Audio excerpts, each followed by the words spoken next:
नाज़रीन आदाब, मैं मुदस्सिर अहमद। आज हमारे साथ एक ख़ास मेहमान बैठे हुए हैं जो बहुत ही कम उम्र में शिमोगा के कोयम्बटूर यूनिवर्सिटी के सिंडिकेट मेंबर के तौर पर नामजद हुए हैं। इनका ताल्लुक़ भद्रावती से है और वो भद्रावती में एक नौजवान लीडर के तौर पर उभर रहे हैं। चलिए हम उनसे बात करते हैं भद्रावती के मौजूदा सियासी हालात पर, साथ ही साथ कोयम्बटूर यूनिवर्सिटी के जो हालात हैं उस पर भी हम रोशनी डालने की कोशिश करेंगे। तो इस्तकबाल है मुसव्विर साहब आपका इनकलाब न्यूज़ के स्टूडियो में। सबसे पहले आप बताइए कि आपने बहुत ही कम उम्र में कोयम्बटूर यूनिवर्सिटी के सिंडिकेट मेंबर के ओहदे पर नामजदगी हासिल की है। इसके बाद आपका क्या तरीक़ा-ए-कार रहेगा कोयम्बटूर यूनिवर्सिटी के ताल्लुक़ से? पहली बात, मैं हमारे भद्रावती के जो जनप्रिय एमएलए हैं जनाब बीके संगमेश्वर साहब, उनका मैं शुक्रिया अदा करना चाहता हूँ कि वह तो आज जो मैं सिंडिकेट मेंबर रही हूँ उसे रीज़न हमारे भद्रावती के एमएलए साहब ही। दूसरी बात, हमारे जेबीटी बाबू भैया हैं, मैं ये होंदे करने का उनका बहुत एक तमन्ना थी उनकी पहले से भी। मैं उनका भी तुम्हारे ज़रिए से शुक्रिया अदा करना चाहता हूँ। अब जो बात, जो कम उम्र में मुझे एक मौका मिला, मैं अल्लाह का शुक्रिया अदा करना चाहता हूँ जो मुझे मौका मिला।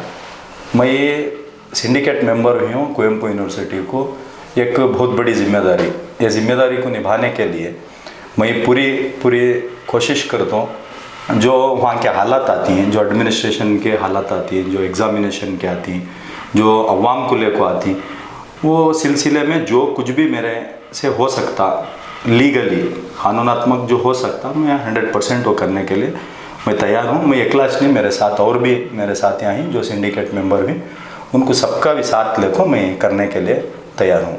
बेसिकली जो कोयम्बटूर यूनिवर्सिटी है पहले के मुकाबले में अब उसका जो रैंकिंग है नेशनल लेवल में हो या फिर वहाँ की जो क्वालिटी है उस पर बार बार सवाल उठ रहे हैं। खुद मधु बंगारप्पा ने ये कहा था कि कोयम्बटूर यूनिवर्सिटी को एक तरह से दिमक लग रहा है। इसके बारे में आप क्या कहेंगे? अब एक चीज़ कहते हो, एक चीज़ में गलतियाँ भी रहती हैं, अच्छाई भी रहती हैं।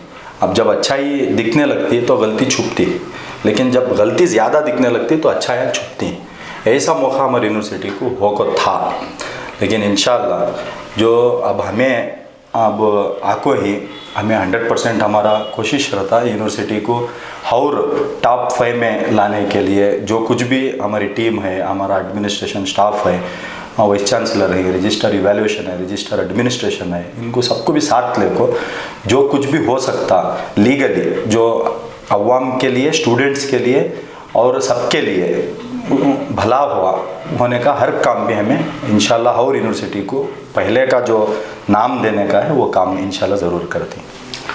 कोयम्बटूर यूनिवर्सिटी में पिछले कई सालों से अपॉइंटमेंट्स नहीं हुए।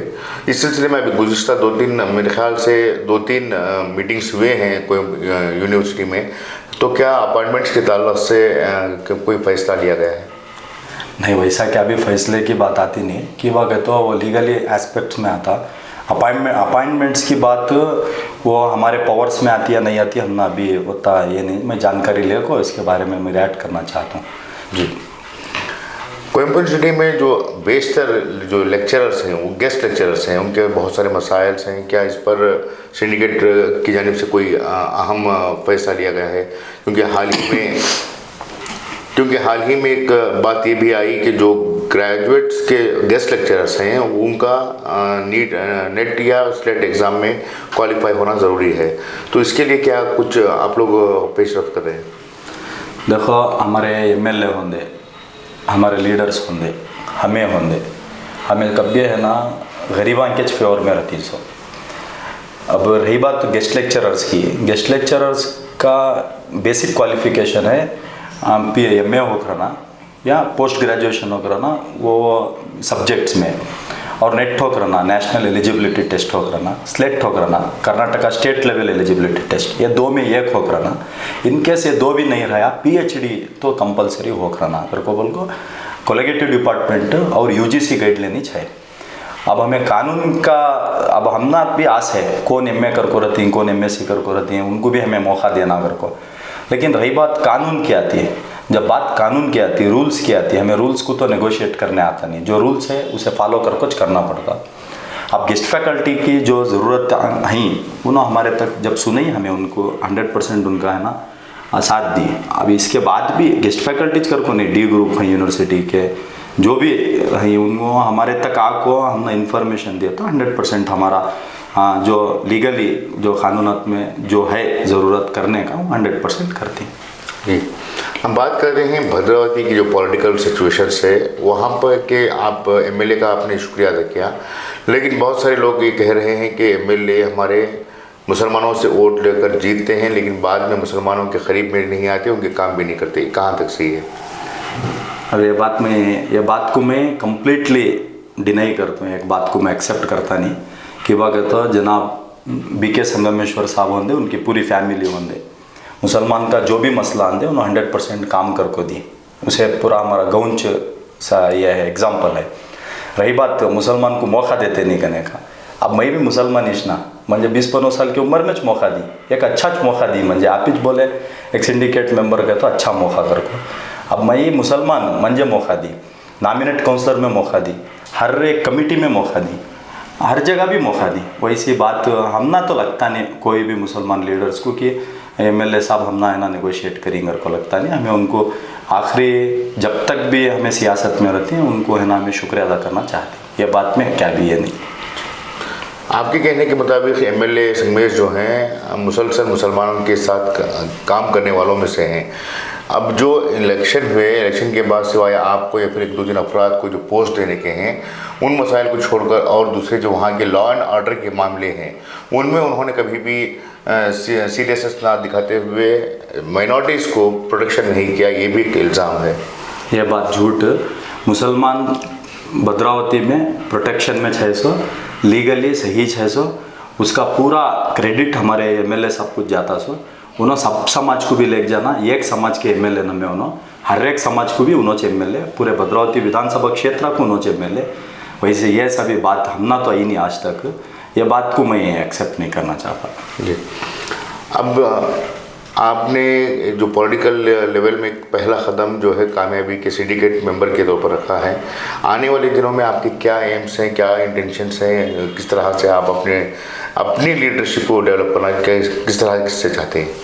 पहली बात जो आप मुझे लीडर करें मैं उसका शुक्रिया अदा करना चाहता हूँ, हालांकि मैं लीडर नहीं हूँ। मेरे सोच से मैं एक एजुकेशनलिस्ट हूँ, मैं है ना एजुकेशन को बहुत अहमियत देता हूँ। रही बात हमारे कौम की, हमारे कौम में हमारे बच्चे, हमारे कौम के बच्चे हर एक पढ़ेंदे कर को बोल को मुझे एक बहुत आस है। मेरा एम कर को ऐसा क्या भी नहीं, जो मौके मिलती हैं वो मौके के ऊपर मुझे जो जवाबदारी मिलती है वो मैं है ना 100% करने के लिए तैयार हूँ कानूनी तौर पर। रही बात अब मन आगे चल को क्या है ज़रूर तुम्हें क्या हो सकती है कहने की बात तुम्हें पूछे, वैसा तो क्या भी सपना नहीं कि बाग तो जो अल्लाह हमारे तक रिज़्क़ देता उसे हमें आज का रिज़्क़ आज हम ना मिले जैसा देता होता चे। दुआ करता हूँ अल्लाह है ना सेहत दें दे हमारे कौम के वास्ते, हर कौम के भी वास्ते मुझे काम करने का एक तजुर्बा दें दे। ज़्यादातर पूरे हमारे लीडरान की एक मैं उनका इन्फॉर्मेशन ले को, मैं तो बहुत छोटा तुम्हें सभी मुझे गाइडलाइन करो कि मैं क्या कर सकता हूँ क्या नहीं कर सकता हूँ। मेरे को जो सही है मैं 100% करता हूँ, जो गलत है मैं कभी भी नहीं करता। कि बात करता हूँ मुझे जो वो अहदे में बैठे मैं उनकी भी इज़्ज़त रखना, उनका भी नाम बढ़ाना, मेरे से उनका भी नाम होना, जो मुझे उन्होंने करे। ये बात को मैं बोलता हूँ जब मौके मिलते हैं हमारे कौम के वास्ते जो काम करने के तब मैं 100% करता हूँ। ये थे मुसव्विर बादशाह जिन्होंने कहा कि वो अभी मुस्तकबिल के ताल्लुक़ से कोई मंसूबा नहीं बनाए हुए हैं, लेकिन जो मौका उन्हें मिला है और मिलने वाले हैं उसके ज़रिए से कौम व मिल्लत की खिदमत करने का वो आज़म रखते हैं। कैमरा पर्सन इरशाद के साथ मुदस्सिर अहमद, इनकलाब न्यूज़, शिमोगा।